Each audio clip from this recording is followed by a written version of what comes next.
To my YouTube channel Manisha's biochem classes. हम लोग कर रहे थे केमिस्ट्री का चैप्टर 1 क्लास 9 का मैटर इन आवर सराउंडिंग, जिसमें मैंने पिछले वीडियोस में आप लोगों को सॉलिड, लिक्विड, गैस, इन सब की प्रॉपर्टीज, इनके डिफरेंसेस के बारे में बताया, कैसे स्टेट ऑफ मैटर चेंज होते हैं, आपस में इंटरकन्वर्जिबल होते हैं, ये बताया। और आज उसी के अंदर से एक टॉपिक मैं निकाल के लाई हूँ, इवेपोरेशन एंड बॉइलिंग, जो उसी टॉपिक का सब टॉपिक है। And it is very interesting because it is related with our daily life. इससे रिलेटेड बहुत सारे क्वेश्चंस पूछे जाते हैं। तो चलिए हम लोग शुरू करते हैं मैटर इन आवर सराउंडिंग का लास्ट टॉपिक, इवेपोरेशन। हम लोगों ने लास्ट वीडियो में वेपोराइजेशन के बारे में पढ़ा था। Vaporisation it means the process by which a liquid is converted into its gaseous state. इसमें हीट लिक्विड लेता है और वो गैसियस स्टेट में जाता है, पहुंच जाता है, ये चेंज हो जाता है। It means it is endothermic reaction, sorry it is endothermic reaction. जो हम लोगों ने वेपोराइजेशन पढ़ा था वही हमारा इवेपोरेशन है, the process by which a liquid is converted into its vapour. क्योंकि जब कोई लिक्विड अपने गैसियस स्टेट में जाता है तो उसके गैसियस स्टेट को हम लोग वेपर के नाम से जानते हैं। क्लियर? तो लिक्विड अपने वेपर में कन्वर्ट करता है and below it's boiling point, यहाँ पर मैंने डेफिनेशन पे अपने नोट्स में मैंने लिखा है बिलो इट्स बॉइलिंग पॉइंट। जैसे वाटर 100 डिग्री सेल्सियस पे बॉइल करना शुरू हो जाता है तो वहां पर तो वो वेपराइजेशन हो ही रहा है, वो वेपर में कन्वर्ट कर ही रहा है। लेकिन अगर एक कटोरी आप पानी ले लो, उसे बॉयल मत करो, उसे रूम में ऐसे ही छोड़ दो। कुछ दिनों के बाद, 2 दिन, 4 दिन, 1 सप्ताह, 10 दिन के बाद क्या देखेंगे, खुद ब खुद बाय सेल्फ वो क्या होगा, पानी गायब हो जाएगा। वो पानी गायब कहाँ होगा, वो कटोरी से भरा हुआ पानी अपने सराउंडिंग से टेम्परेचर लेगा एंड वेपर में कन्वर्ट कर जाएगा और धीरे धीरे वो इवेपोरेट हो जाएगा। This is known as evaporation, जो कि इसके बॉइलिंग पॉइंट के नीचे होता है, यानी 100 डिग्री सेल्सियस के नीचे होगा वाटर के केस में। Clear? What is the difference between boiling and evaporation, ये ऐसे मैं थोड़ी देर में और एक्सप्लेन करूंगी। चूंकि इसमें हीट कंज्यूम होता है इसलिए इसे एंडोथर्मिक रिएक्शन या एंडोथर्मिक चेंज बोलते हैं, नॉट रिएक्शन, चेंज बोलते हैं। Second point, it cause cooling. अब आप ध्यान दीजिए कि जब गर्मी के दिनों में काफी पसीना हो जाए, you are dressed with a lot of sweat, बहुत सारा पसीना आ जाए और आप पंखे के नीचे खड़े हो जाते हैं, यू फील कूल, आप लोगों को वो ठंडा लगता है। ठीक है, पंखे की हवा अच्छी लगती है, ठंडी लगती है। क्यों ऐसा होता है? क्लियर? एक्चुअली इवेपोरेशन में होता क्या है, ये इवेपोरेशन एक सरफेस प्रोसेस है। ठीक है, मान लिया कि मैंने अपने पाम में या अपनी हथेली पे मैंने वाटर ले लिया। अब ये वाटर क्या करेगा, ये वाटर मेरी पाम से हीट लेना शुरू करेगा।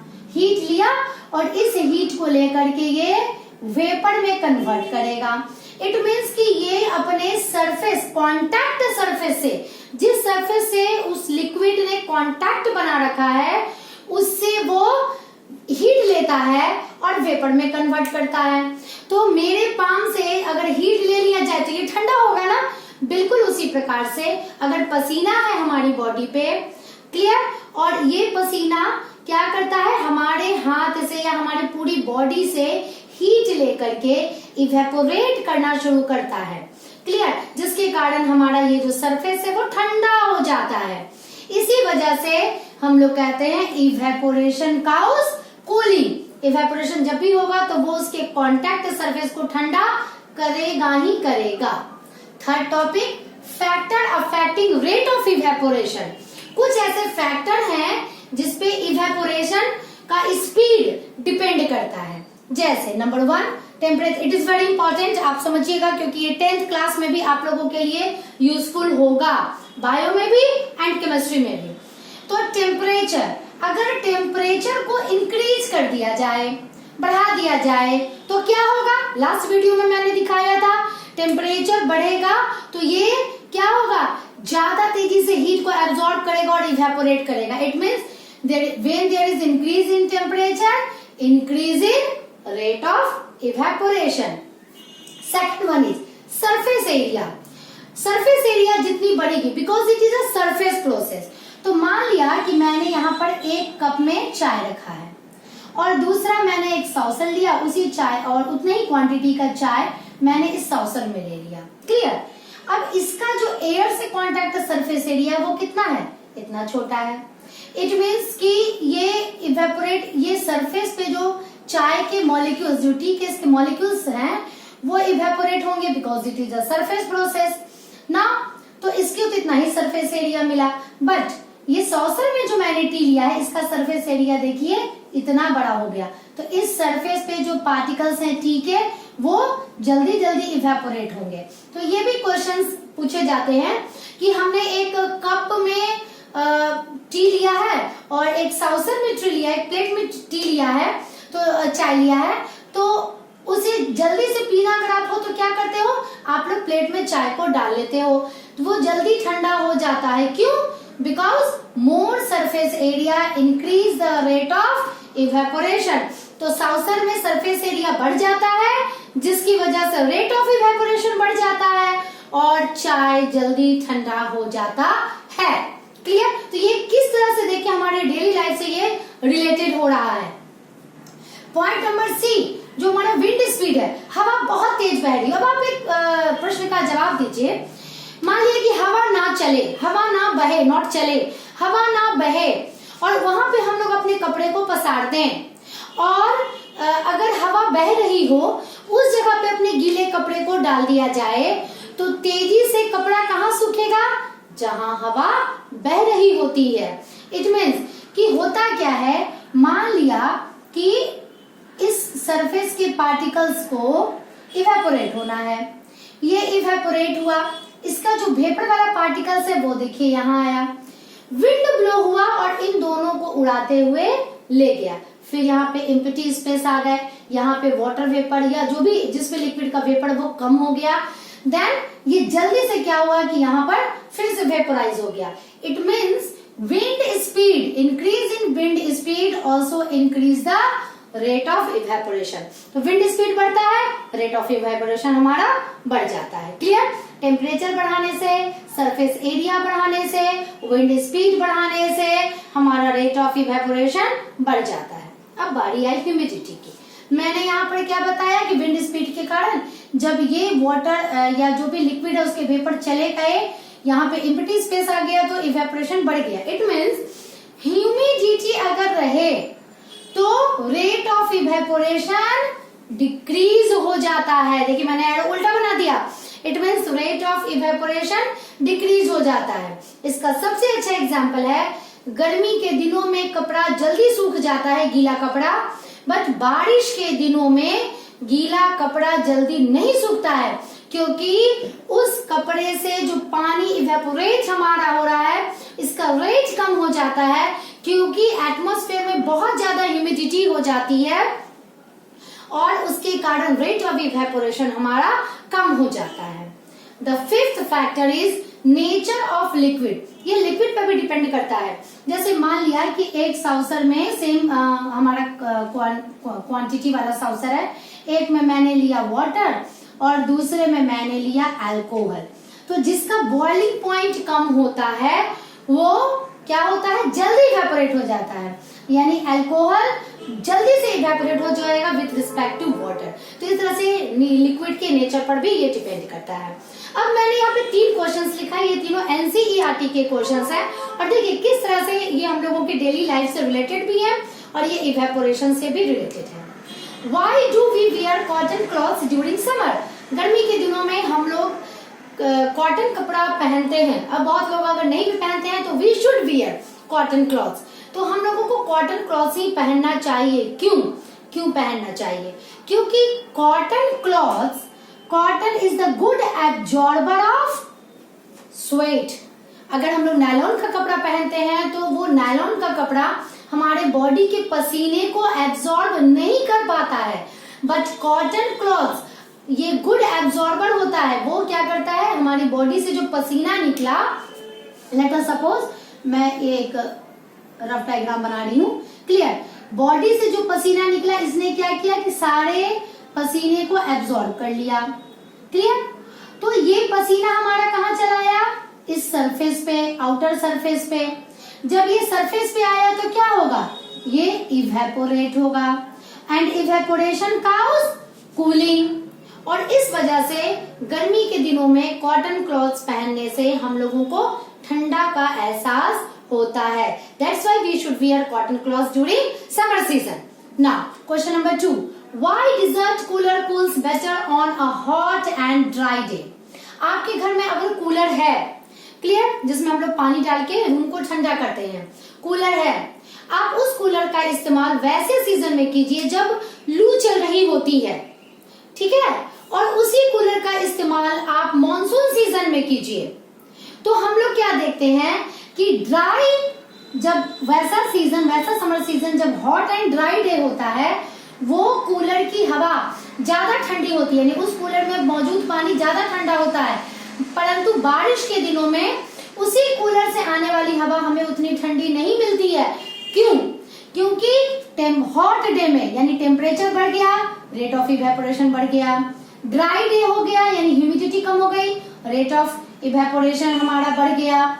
जब रेट ऑफ इवेपोरेशन बढ़ गया and evaporation cause cooling, that's why due to more rate of evaporation in hot and dry day the desert cooler cools better. तो इस तरह से आप क्वेश्चन का आंसर लिखिएगा। Third question, why water in the earthen pot become cool?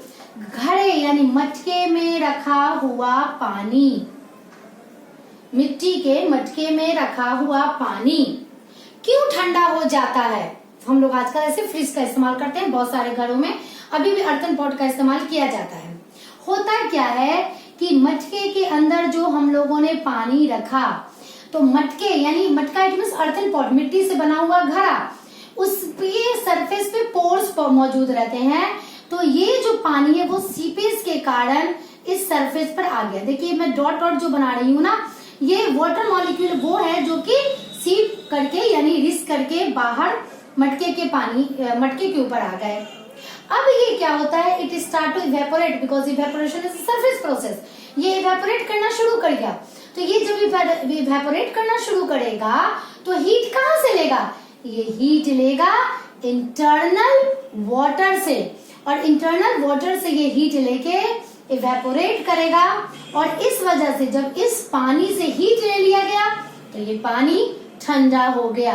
तो इस तरह से आप इन सारे प्रश्न का उत्तर दीजिएगा। क्लियर?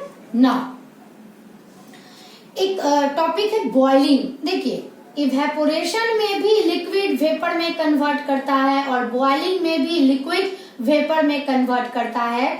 इन दोनों में क्या डिफरेंस है मैं अभी थोड़ी देर में बता दी हूँ, लेकिन पहले तो आप बॉइलिंग को मैं थोड़ा सा डिटेल बताना चाह रही हूँ। एग्जैक्टली ये आपका ये 9th के टॉपिक में एनसीईआरटी बुक में तो नहीं दिया है, बट मैं बताना चाह रही हूँ क्योंकि इससे रिलेटेड क्वेश्चंस है।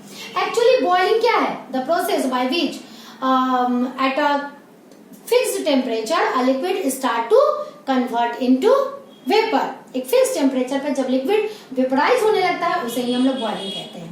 एक्चुअली होता क्या, मैं थोड़ा सा डिटेल बता रही हूँ। हम लोगों ने क्या किया, वाटर को लिया और इसे हीट करना शुरू कर दिया। हीट करते करते जैसे ये 100 डिग्री सेल्सियस पे आया इट स्टार्ट टू बॉइल। अब देखिए होता क्या है, ये है पूरा का पूरा एटमॉस्फेयर, इसके चारों तरफ एटमॉस्फेयर भी तो हर जगह अपना प्रेशर एक्सर्ट कर रहा है, ठीक है। तो एटमॉस्फेयर भी अपना प्रेशर एक्सर्ट कर रहा है, तो हर चीज पर कर रहा है। और जैसे ही ये गर्म होना शुरू होता है, इसका टेम्परेचर बढ़ते जाता है, धीरे धीरे हम लोग क्या देखते हैं, इसमें से वेपर निकलना, वेपर इसका निकलना शुरू हो जाता है और टेम्परेचर भी हमारा बढ़ रहा है। क्लियर? हमारा टेम्परेचर धीरे धीरे 50 डिग्री 60 डिग्री 70 डिग्री वो हो रहा है। और जैसे जैसे टेम्परेचर बढ़ रहा है ये वेपर भी ज्यादा तेजी से निकल रहा है। एक ऐसा स्टेज आता है जब atmospheric pressure equal to this vapour pressure, यानी कि ये जो वेपर का प्रेशर, ये जो वेपर इसमें से निकल रहा है वो भी प्रेशर एक्सर्ट कर रहा है। तो ये एटमॉस्फेरिक प्रेशर के बराबर ये वेपर प्रेशर हो जाता है, और वाटर के केस में ये 100 डिग्री सेल्सियस पर हो जाता है। क्लियर? और वो स्टेज पे when the vapour pressure of a liquid becomes the equal to atmospheric pressure is known as boiling point. ये बहुत ही इंपॉर्टेंट टॉपिक है, क्योंकि इससे रिलेटेड क्वेश्चन दिया है कि मान लीजिए कि एक माउंटेन के ऊपर हम चले जाएं, यहाँ पर हम लोग वाटर को बॉईल करें और यहाँ भी हम लोग वाटर को बॉईल करें, तो चलिए लैंड पर तो 100 डिग्री सेल्सियस है हमारा, क्या माउंटेन पर भी 100 डिग्री सेल्सियस में ही होगा? आप सोचिए, माउंटेन पर हमारा एयर का प्रेशर, क्लियर, यहाँ पर जो एयर का प्रेशर पड़ रहा था वो कितना ज्यादा था, कितने हाइट का था, बट माउंटेन पर एयर का प्रेशर देखिए कितना कम हो गया। इस वजह से वाटर के वेपर को भी कम ही निकलना होगा और कम टेम्परेचर पर ही माउंटेन पर पानी बॉयल हो जाएगा। Now last topic of this chapter we are going to discuss the difference between evaporation and boiling, क्योंकि दोनों एक ऐसा प्रोसेस है जिसमें लिक्विड वेपर में ही कन्वर्ट कर रहा है। तो इन दोनों में अंतर क्या है? देखो इन दोनों में अंतर क्या है। Evaporation occurs at any temperature, किसी भी टेम्परेचर पे हो सकता है।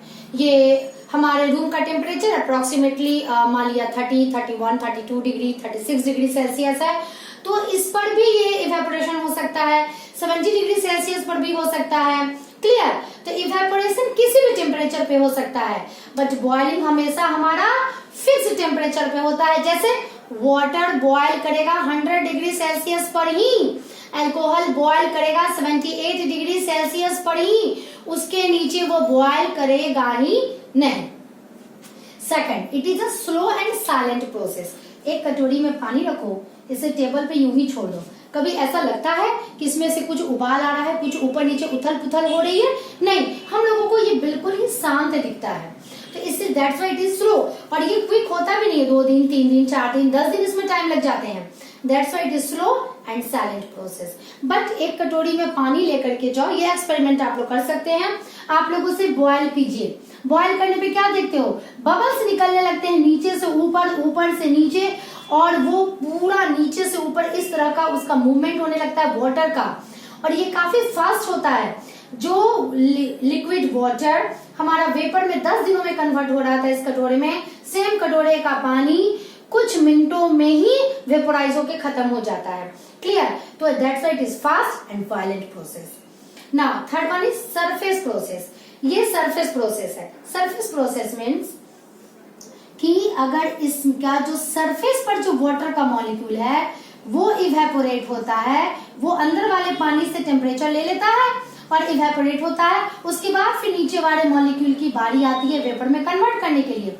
But it is bulk process, पूरा ऊपर से नीचे वो पानी आपने देखा होगा बॉयल करता है तो पूरा नीचे से ऊपर की ओर आता है। That's why it is bulk process. ठीक है, फोर्थ मैंने नहीं लिखा है, मैं यहाँ लिख देती हूँ। इट काउज कूलिंग, जब भी इवेपोरेशन होगा तो वहां पे वो कूल करेगा ही, क्योंकि वो अपने सरफेस से हीट लेता है।